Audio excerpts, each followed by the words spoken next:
इस समाचार की प्रायोजक है Monika bakery, 2/3 Kranti Kripalani Nagar, Annapurna main road, Maharashtra bank के सामने, इंदौर। इस न्यूज के प्रायोजक हैं दास बेकर्स, स्थान Shiv Shakti villa, plot number 87, scheme number 103, दुकान नंबर 2, केशरबाग ब्रिज के पास, इंदौर।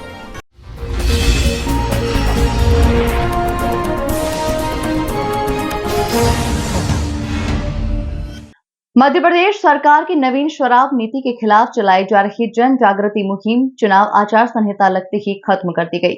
मध्य प्रदेश कांग्रेस कमेटी के प्रदेश प्रवक्ता एडवोकेट प्रमोद कुमार द्विवेदी ने बताया कि आम नागरिकों में इस नवीन शराब नीति के खिलाफ काफी रोष है। द्विवेदी के द्वारा विगत 1 वर्ष से ये मुहिम सतत चलाई जा रही है। इस नीति के विरोध में विभिन्न तरीके से मध्य प्रदेश सरकार का ध्यान आकर्षित कर विरोध प्रकट किया गया। पत्र लिखकर आम नागरिकों ने रोष व्यक्त किया। इस बाबत बैनर पोस्टर लगाए गए, जगह जगह शिविर लगाए गए। इंदौर में करीब 84 किलो 600 ग्राम की पहली खेप चिट्ठियों की भेजी गई। फिर 47 किलो की देवास उज्जैन में 2 अक्टूबर से शुरू मुहिम में 52 किलो की चिट्ठियां भेजी गई। द्विवेदी ने बताया कि महिलाओं युवतियों में खासा आक्रोश है। महाकाल दर्शन करने वाले धार्मिक लोग भी आक्रोशित है। सरकार ने नेशनल हाईवे पर दुकानों को लाइसेंस दे दिया, जिसमें मक्सी, उज्जैन, देवास, भोपाल रोड, उदाहरण आवासीय क्षेत्र में पब, बियर, बार, शराब दुकान खोल दी। शराब नीति का पालन नहीं हुआ। द्विवेदी अनुसार जन जागृति फिर चलेगी। आचार संहिता लग गई है, सरकार की विदाई का बेला है।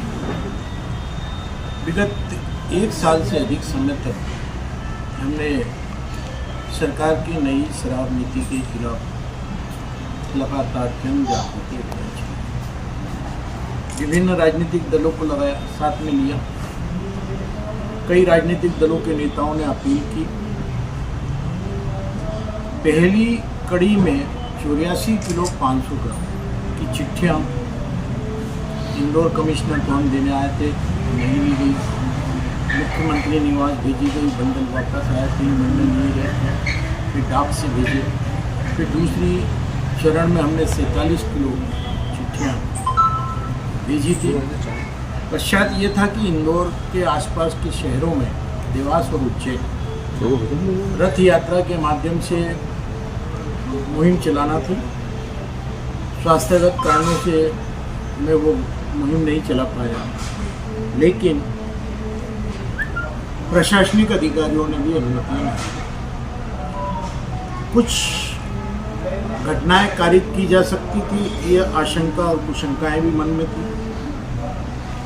फिर भी हमने बैनर और पोस्टर के साथ साथ घरों तक जनसंपर्क किया। परसों आचार संहिता जैसी ही लगी, हमने बंडल मंगा लिए हैं। कुछ महिलाएं आज आकर के वो बंडल के साथ फोटो खिंचाना चाहती थी, लेकिन हमने एक नियम बना रखा था। उस नियम के तहत वो 12:30 बजे देवास और उज्जैन से आकर के डाकघर में भेजेंगी। डाकघर से पूरे पत्र मुख्यमंत्री निवास पहुंचेंगे। जन जागृति अभियान में हमने सिर्फ जो देखा है, मर्मांत पीड़ाएं देखी। कोरोना काल में कई परिवार बर्बाद हुए। उससे ज़्यादा विभत्स दृश्य ये देखने को मिला कि बाप बेटे एक साथ शराब की लत के कारण बर्बाद हुए। कई घरों में कमाने वाले नहीं, तो कई घरों में जहरीली शराब के दुष्प्रभाव दिखे लोग। तो धार्मिक आस्थाएं आहत होती हुई भी दिखी। जैसे कि महाकाल लोग आपने करोड़ों रुपए का बना दिया। शराब नीति कहती है कि नेशनल हाईवे पर शराब की दुकानें नहीं होना चाहिए, परंतु आप भोपाल रोड पर चले जाएं, उज्जैन रोड चले जाएं, मक्सी रोड चले जाएं, मक्सी के आगे शाजापुर रोड चले जाएं, इन पूरे क्षेत्रों में नेशनल हाईवे पर शराब की दुकानें। दूसरी संस्कृति जो सबसे ज़्यादा घातक हो रही है, वो पब की संस्कृति देखिए।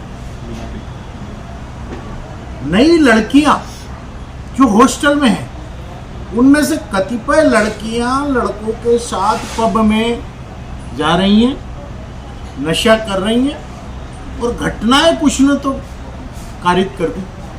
इंदौर के सुपर कॉरिडोर का उदाहरण सामने, हॉस्टल, एजुकेशन परिषद,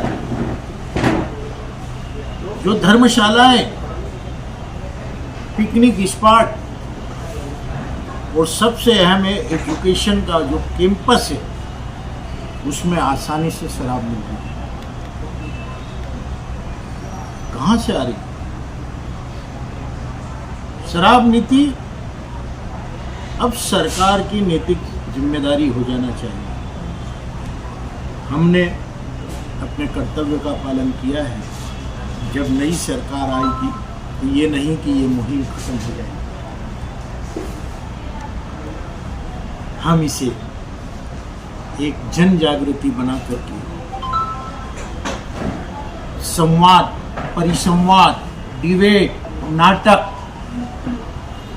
और ऐसे पीड़ित लोग जो शराब से जिनका घर बर्बाद हो गया है, उन माता और बहनों को आप लोगों के सामने लाएंगे और तस्वीर सजाएंगे कि आप ये बताएं समाज को कि शराब के दुष्प्रभाव क्या है।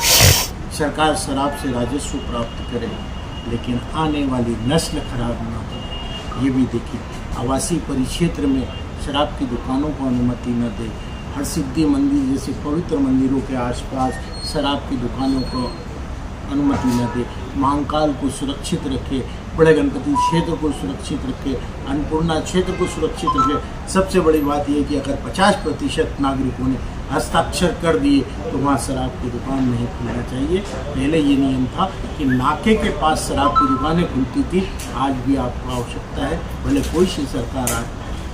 क्योंकि मैं कांग्रेस में एक जिम्मेदारी वाले पद पर हूँ, इसलिए अब जो मुहिम चलेगी वो सामाजिक संगठनों के माध्यम से चलेगी, अन्यथा लोग इसे राजनीतिक रूप देंगे। वैसे शराब नीति को लेकर जिस तरीके से जो मध्य प्रदेश सरकार का रुख है, मध्य प्रदेश में बीजेपी की ही नेता है उमा भारती, उनके द्वारा लगातार शराबबंदी की मांग की जा रही थी। शराब दुकान पर पत्थर भी फेंके गए, बावजूद उसके बीजेपी की सरकार ही जो है वो शराब नीतियों में कोई सख्ती लाने को तैयार नहीं है, बल्कि और व्यवस्थाएं जो हैं लचर होती जा रही है। उमा भारती जी ने जो पूर्व मुख्यमंत्री रही हैं, केंद्रीय मंत्री रही हैं, भाकड़ नेता हैं, सन्यासी हैं, भगवा वस्त्र धारक हैं, आज बीजेपी से एक तरफ कर दी गई। शराब माफिया बड़े संगठित माफिया होते हैं।